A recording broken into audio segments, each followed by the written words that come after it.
Matthieu, chapitre 15. Alors des pharisiens et des spécialistes de la loi vinrent de Jérusalem trouver Jésus et dirent: Pourquoi tes disciples transgressent-ils la tradition des anciens? En effet, ils ne se lavent pas les mains quand ils prennent leur repas. Il leur répondit: Et vous?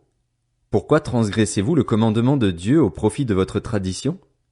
En effet, Dieu a dit: Honore ton père et ta mère, et celui qui maudira son père ou sa mère sera puni de mort. Mais d'après vous, celui qui dira à son père ou à sa mère: Ce dont j'aurais pu t'assister est une offrande à Dieu, n'est pas tenu d'honorer son père ou sa mère. Vous annulez ainsi la parole de Dieu au profit de votre tradition. Hypocrite! Ésaïe a bien prophétisé sur vous, quand il a dit: Ce peuple prétend s'approcher de moi et m'honore des lèvres, mais son cœur est éloigné de moi. C'est faussement qu'il m'honore en donnant des enseignements qui sont des commandements humains. Jésus appela la foule à lui et dit: Écoutez-moi et comprenez bien.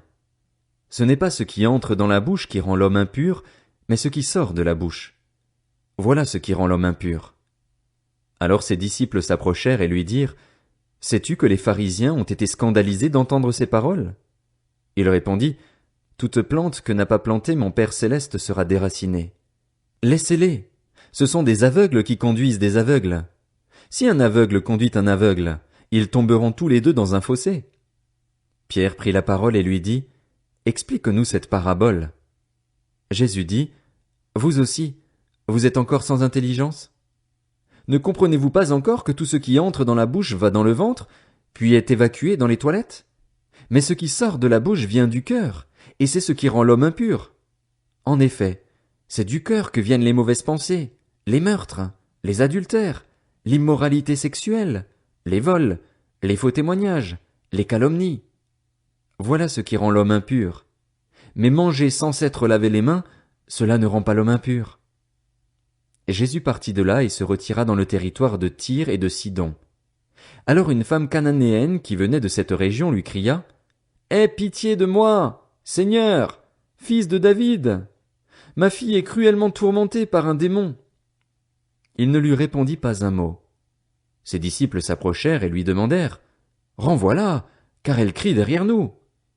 Il répondit: Je n'ai été envoyé qu'aux brebis perdues de la communauté d'Israël. Mais elle vint se prosterner devant lui et dit: Seigneur, secours-moi. Il répondit: Il n'est pas bien de prendre le pain des enfants et de le jeter aux petits chiens.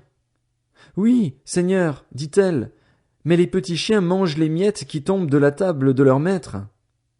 Alors Jésus lui dit: Femme, ta foi est grande, sois traitée conformément à ton désir. À partir de ce moment, sa fille fut guérie. Jésus quitta cet endroit et vint sur les bords du lac de Galilée. Il monta sur la montagne et s'y assit. Une grande foule s'approcha de lui. Il y avait parmi eux des boiteux, des aveugles, des muets, des estropiés et beaucoup d'autres malades. On les amena aux pieds de Jésus et il les guérit, de sorte que la foule était émerveillée de voir les muets parler, les estropiés être guéris, les boiteux marcher, les aveugles voir, et elle célébrait la gloire du Dieu d'Israël.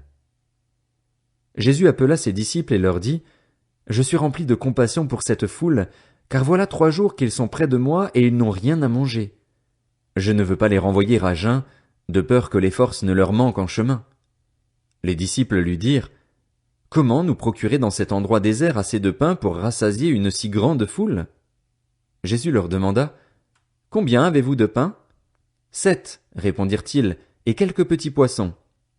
Alors il fit asseoir la foule par terre, prit les 7 pains et les poissons et, après avoir remercié Dieu, il les rompit et les donna à ses disciples, qui les distribuèrent à la foule. Tous mangèrent et furent rassasiés, et l'on emporta 7 corbeilles pleines des morceaux qui restaient. Ceux qui avaient mangé étaient 4000 hommes, sans compter les femmes et les enfants.